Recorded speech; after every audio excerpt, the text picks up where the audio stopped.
রাম, জয় মা তারা। বন্ধুরা কেমন আছেন সবাই? আশা করছি সবাই ভালো আছেন এবং মায়ের কৃপায় সবাই সুস্থ আছেন।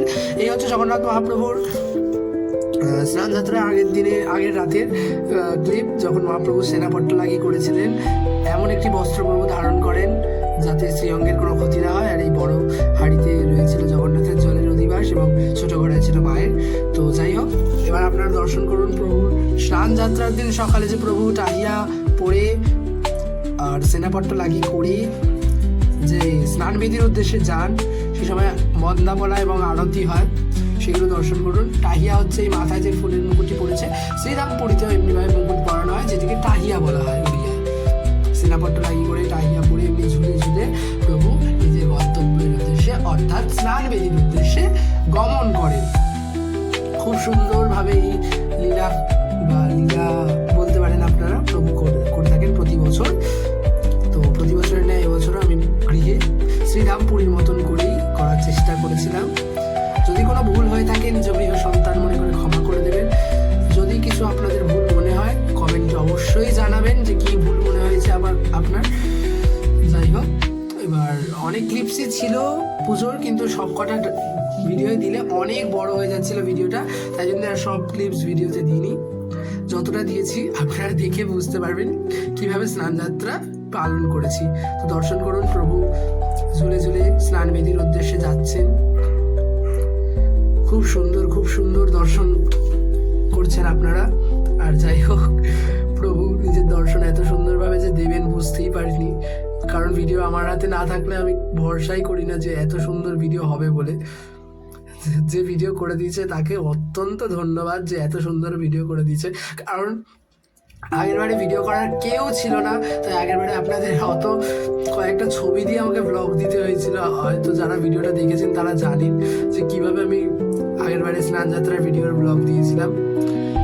একদম কয়েকটা নিমিত্ত ছবি দিয়ে খালি আমাকে ব্লগ দিতে হয়েছিল, ভিডিও করার কেউ ছিল না। কিন্তু এবারে লোকজন ছিল ভিডিও করার মতো, তাই জন্যে ভিডিওটা হয়েছে প্রভুর ইচ্ছায়। আপনারা দর্শন করতে পারছেন প্রভু খুব সুন্দরভাবে নিজের সেবা করিয়ে নিয়েছেন। এবারে কোনো বিঘ্ন হয়নি প্রভুর ইচ্ছায়, খুব সুন্দর হয়েছে। সেক্ষেত্রে ধামের মতনই নিয়মে করার চেষ্টা করি। যদি কারোর আপত্তি থেকে থাকে দয়া করে ক্ষমা করবেন, কিন্তু কমেন্টে এইসব লিখবেন না যে শ্রীরামের মতো করে বাড়িতে করা যায় না। হ্যাঁ জানি শ্রীরামকে আমি কপি করতে পারবো না আমার বাড়িতে, আমি ওই যোগ্য হয়েও নিই যে আমি শ্রীরামকে কপি করবো নিজের বাড়িতে, কিন্তু যতটা মহাপ্রভুর ইচ্ছা থাকে ততটা নিজের গৃহে করার চেষ্টা করি। তাই যদি কোনো ভুল ত্রুটি হয়ে থাকে অবশ্যই আমায় ক্ষমা করে দেবেন। জয় জগন্নাথ, জয় জগন্নাথ, হরি বল। এখানে প্রভু স্নান ঢুকছেন। এই হচ্ছেন সুভদ্রা মা। আপনারা বুঝতে পেরে গেছেন। মায়ের আরতি করার পর মায়ের যখন ধাড়ি বহন দিতে বিজে হচ্ছে, সেই দর্শন আপনারা করুন। অপূর্ব সুন্দর দর্শন দেন ঠাকুররা, অপূর্ব। এই হচ্ছে স্নান মণ্ডপে বসার পর চতুর্ধা মূর্তির দর্শন। চতুর্ধা মূর্তি কেন বললাম? এনারা তো তিনজন আছেন না, এনাদের পাশে রয়েছেন সুদর্শন, জগন্নাথ, বলরাম, সুভদ্রা, চারজন, তাই এনাদের বলা হয় চতুর্ধা মূর্তি। এবার আপনারা দর্শন করুন বৃন্দ দেবীর বেল্লপত্র বৃক্ষের। এই দুজনেই কিন্তু মহাপবিত্র আমাদের হিন্দু ধর্মে। এবং তারপরেই দর্শন করুন শ্রী জগন্নাথ মহাপ্রভু, জগতের নাথ জগন্নাথের, বলদেবের, সুভদ্রার। কি সুন্দর চক্ষু দিয়ে আমাদের দর্শন দিচ্ছেন। আর সুদর্শন দেবের ক্লিপটা আগে দেওয়া উচিত ছিল, এটা পরে এসে গেছে। যাই হোক, প্রভু আরতি হলো, এবার স্নান বেদিতে উঠছেন। এই সময়টা হচ্ছে, অনেকে বুঝতে পারে না, এই সময়টা হচ্ছে প্রভুর অবকাশ নীতি হওয়ার সময়। এই সময় প্রভু স্নান করেন এই বেশ ধারণ করে। এবার অবকাশ নীতিতে যখন স্নান দাঁত মঞ্জন টঞ্জন করার পরে প্রভুর এই বেশটা হয়, যেটিকে বলা হয় বৈরানী বেশ। এই বেশে কিন্তু স্নান হয় না, এই বেশে সাজানো হয়, আরতি টারতি করা হয়। দেখুন কি সুন্দর লাগছে প্রভুকে ফুলের বেশে। যতটা পেরেছি সাজিয়েছি, কারণ হাতে সময় খুব কম ছিল এবং আমার এক্সাম চলছিল, তাই জন্যে যতটা পেরেছি প্রভু সেবা করার চেষ্টা করেছি। এক্সাম শেষ হয়েছে তার পরের দিনই কিন্তু স্নান পূর্ণিমা ছিল, আমাদের রবিবারে পর্যন্ত পরীক্ষা হয়েছে। যাই হোক, প্রভু এক্সামের পরে প্রভুর জন্য যতটা পেরেছি প্রস্তুতি করেছি। এই হচ্ছে প্রভুর বাল্যভোগের দর্শন, সকালের ব্রেকফাস্ট। তো আপনারা দর্শন করুন। যতটা পেরেছি বললাম, অনেকবার বললাম যে যতটা পেরেছি করেছি। অনেক ভুল ত্রুটি হয়েছে, অনেক কিছু হয়েছে, প্রভু নিজগুলো আমায় ক্ষমা করুন। এই সময়টা হচ্ছে মেন আকর্ষণ। প্রভুকে ওই ফুলের গয়না টয়না খোলার পর প্রভুর কিছু পুজো বিধি আছে যেগুলো আমাকে ক্যামেরায় দেখানো প্রপারলি মানা করা রয়েছে, তাই আমি দেখালাম না। তো যাই হোক, এবার প্রভুর স্নান করাবো। বলে রাখি, বলরামের উদ্দেশ্যে 33 ঘড়া, সুভদ্রা মায়ের উদ্দেশ্যে 22 ঘড়া, জগন্নাথের উদ্দেশ্যে 35 ঘড়া এবং সুদর্শনের উদ্দেশ্যে 18 ঘড়া জল দিয়ে স্নান হয়। মোট 108 ঘড়া জলে স্নান হয়। জয় শ্রী বলভদ্রদেব। বলভদ্রদেবের অভিষেক আমি করলাম। এবং জলের মধ্যে কি কি দিই এইটি যদি জানতে হয় আমি আরেকটি ভিডিও আপলোড করছি পুরো স্নানযাত্রার ডিটেলসে, আপনারা যাতে জানতে পারেন যে স্নানযাত্রায় কি কি নিয়ম হয় এবং জলের মধ্যেই বা কি মেশানো হয়, শ্রীধামে কিভাবে পুজো হয়, প্রপারলি একটা ভিডিও ছাড়ছি। তো অবশ্যই আপনারা চেক করে নেবেন আমার ইউটিউব চ্যানেলে, মা তারা অফিসিয়ালে।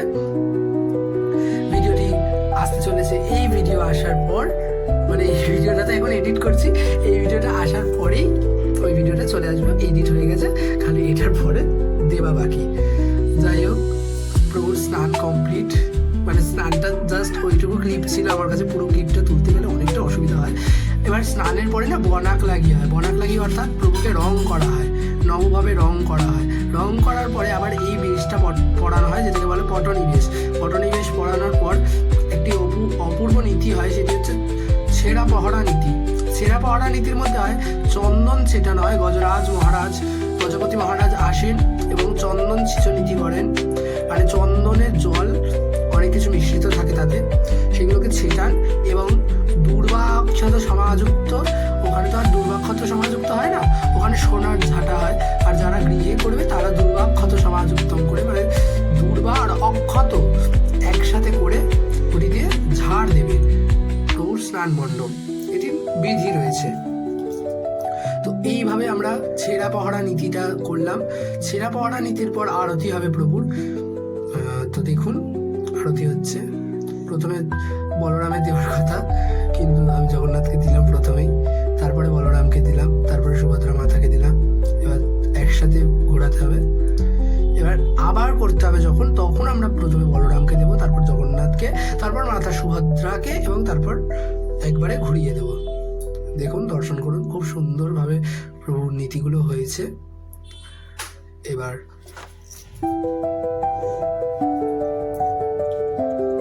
আরতিটা শেষ হলে তারপর প্রভুর গজানন বেশ করিয়েছিলাম রাতে।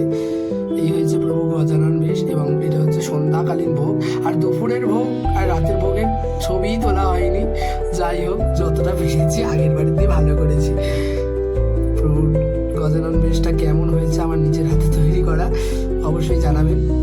আর এই হচ্ছে একদম শেষের সময়, যেই সময় প্রভু অনবসরের উদ্দেশ্যে যান। অনবসর অর্থাৎ প্রভুর জ্বর হবে, এই সময় প্রভু বেরোচ্ছেন। দেখুন,